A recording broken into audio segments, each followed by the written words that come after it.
feels right. Det vil være mit sidste beskedne ønske.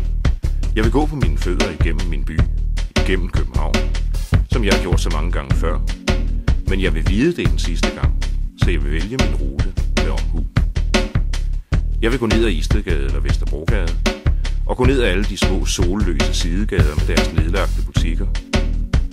Og jeg vil se på alle antikvarudstillingerne af guldnede gardiner og fedtede gasapparater. Og jeg vil rode i bogkasserne, og jeg vil ingenting købe.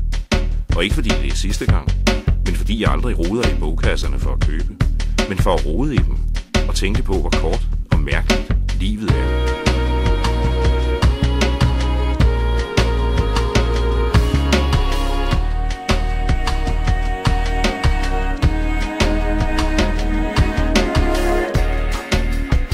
Og jeg vil se børnene lege i de små firkantede, stenede, forblæste baggårde. Og jeg vil høre dem råbe til og efter hinanden. Og jeg vil se mødrene læne sig ud af køkkenvinduerne og kalde dem ind, når maden er færdig. Ud af vinduerne vil der hænge tørresnore med familiens undertøj, det vil blafre i vinden. Og jeg vil gå igennem Vesterbros digterkvarter i skumringen. Jeg vil slendre langs med Saxogade, Øenstærsgade, Kingosgade. Og jeg vil gå ind i stedet på et af værtshusene, måske Café Guldregn, og få en bitter og ikke andet, ud og videre. Jeg vil slide mine soda flade den sidste slendretur i København.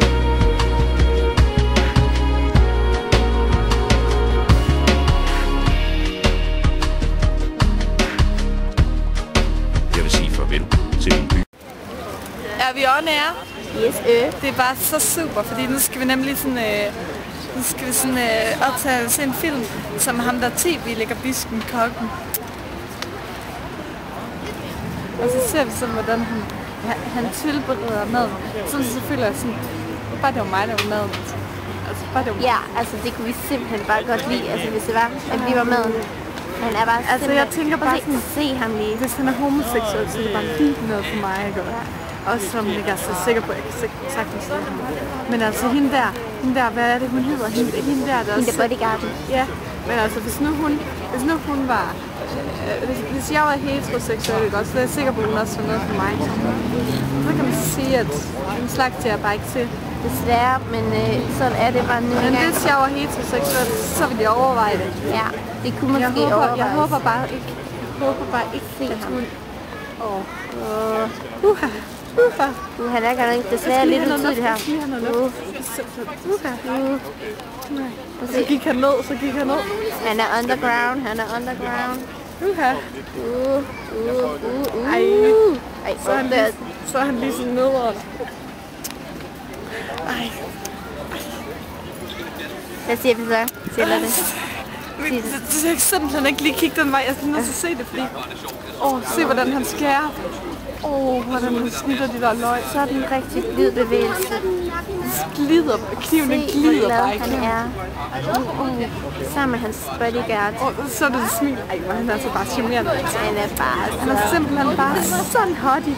Ja, altså, og så er han så beautiful der. Han er bare så beautiful. Han er bare så beautiful. Og vi elsker ham bare alle sammen. Alle os to. Han er bare så beautiful. Ej, nu skal man ikke få med hjem. Hvad siger Lotte? Jeg tror faktisk, måske vi har en chance. Okay, der er lige kamp ham heromme. Okay. Jamen, det er os, der vinder, fordi det er os, der bedser. Ja, sådan er det bare. Ej, nu går han. Oh my god. Oh my god, nu forsvinder han fra os. Ej, se, og der er en der lys i vejen. Ej, han går til cyklen. Han er bare sådan en handyman. Sådan en kokkerende mand. Det er altid... så er den på. Så er den lige der. Han er bare sådan... Hvor er det? Så er det lige... Han er bare sådan en handyman, ikke? Sådan der altid er løg med sig. Så var den... det fik det ikke med. Han havde lige sådan proponen op i vejret nærmest. Hvor kan du se mig? Han havde sådan stået og kigget ind i år. Jeg har ikke så helt kigget over. Jeg tror, han kan lide os. Jeg tror, han kan. Måske også.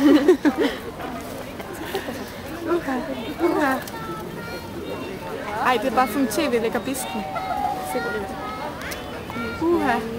Altså før det synes jeg bare, det var så koldt herude, men det er ligesom om sådan... Men det er bare så hot, vi kan se ham, så er det bare blevet så hot, altså. Ja, så nu gider vi ikke lige mere filme. Desværre, vi har nok... Jamen jeg går over til ham nu. Hvor er det længe, længe siden du har kysset mig sidst?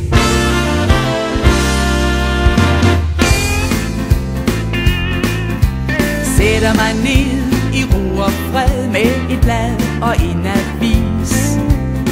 Mon ikke du på vej, jeg venter dig 7:00 præcis. Klokken bliver 9 og 9:15, men så ringer du og siger: et problem på dit job er lige dukket op. Du aner ikke, hvor sent det bliver. Hvor er det længe, længe siden du har kysset mig sidst? Ærligt talt, så synes jeg, det er noget så trist. Jeg kunne gå hen og få en skøre idé, at du har fået andre interesser måske. For det er ligesom om vi savner både flamme og gnist.